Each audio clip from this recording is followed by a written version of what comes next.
Welcome to our channel. Emma Watson's movie career post-Harry Potter. Hit or flop? Explore Emma Watson's post-Harry Potter movie career. Her biggest hits, surprising flops, and what's her magical hit-to-flop ratio. Once upon a time in a magical and glitzy land called Hollywood, our favorite Hermione Granger traded her wand for red carpets and movie scripts. Yep, we're talking about the one and only Emma Watson, the intellectual wizard who stole our hearts in the Harry Potter films and never gave them back. But what happened to Emma Watson after the final spell was cast in the $9.5 billion franchise? Did her film career soar like a hippogriff or crash like Arthur Weasley's flying Ford Anglia 105 E Deluxe? From fairy tale remakes to indie films, let's take a look at Watson's post-Hogwarts journey and determine her hit-to-flop ratio. Emma Watson's list of hit movies after the Harry Potter franchise. After landing the role of a child star alongside Daniel Radcliffe and Rupert Grint, Emma Watson shot to overnight stardom with the Harry Potter franchise. Thereafter, the actress spent around a decade of her childhood years strolling through the Hogwarts castle and swishing her wand, casting spells. However, after the franchise ended with Deathly Hallows Part 2 in 2011, Watson went on to pursue her acting career in Hollywood. Starring in a bunch of indie films and sharing the screen with veteran legends like Tom Hanks and Ethan Hawke, the actress created a place for herself in the industry.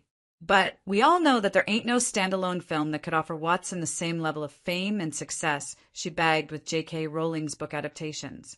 Yet, let's check out a few of her renowned films that created a buzz at the box office and helped Watson earn some golden galleons for her Gringotts vault. Let's start with the good stuff.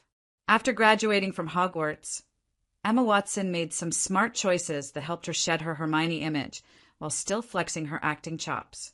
The Perks of Being a Wallflower, the 2012 indie coming-of-age gem. The actress played the role of Sam, a free-spirited high schooler, alongside the Percy Jackson star Logan Lerman. Appearing in a perfect mix of vulnerable, quirky, and reality-based storyline, Watson earned positive reviews and praise from critics. The Bling Ring, the 2013 Sofia Coppola film in which Watson played a fame-hungry teen burglar. It was stylish, snarky, and totally different from her wizarding days. Sadly for this one, the reviews were mixed. While Watson's performance stood out and gained serious pop culture cred, the movie isn't that popular. Noah, Darren Aronofsky's 2014 big-budget biblical epic, where Watson starred as Isla, alongside Russell Crowe and her former co-star, Logan Lerman. The movie grossed over $352 million worldwide by the numbers, and quite naturally became a major hit. Beauty and the Beast. Talk about iconic, and we've Emma Watson's 2017 live-action Disney remake. The actress stepped into the fantastical life of Belle, and the result was a certified mega hit. Quite similar to what the Harry Potter franchise did to her filmography. Even this Disney movie made Watson synonymous with the character. With her acting, singing, and dancing skills, Watson helped the film earn $1.2 billion globally. Little Women, in Greta Gerwig's Oscar-nominated 2019 adaptation, Watson played the role of Meg March with grace and maturity. The film was a critical and commercial hit, raking in over $218 million and landing several Academy Award nominations by the numbers. In this film, Watson proved she could still shine in an ensemble and bring depth to a literary classic.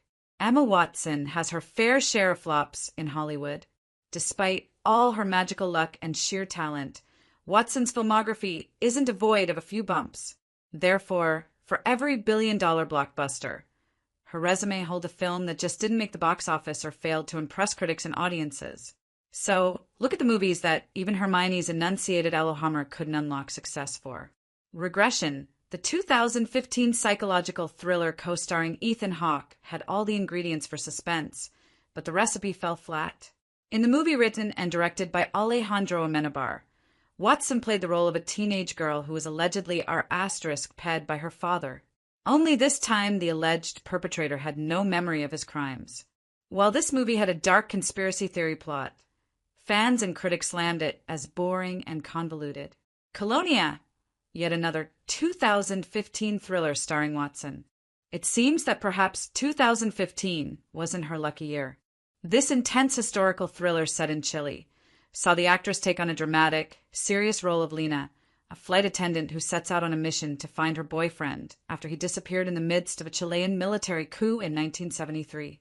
But sadly, despite her passionate performance, the film barely made a blip at the box office and was largely ignored by critics.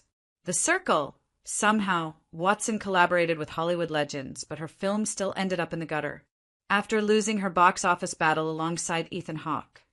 Although Watson tried joining forces with Tom Hanks to propel her career, the actress stumbled again.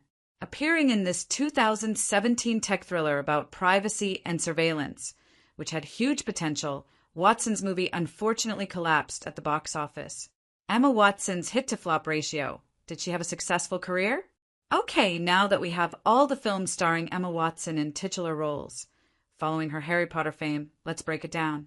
The actress seems to have 5 hit movies: The Perks of Being a Wallflower, The Bling Ring, Noah, Beauty and the Beast, and Little Women, compared to 3 flops, namely Regression, Colonia, and The Circle.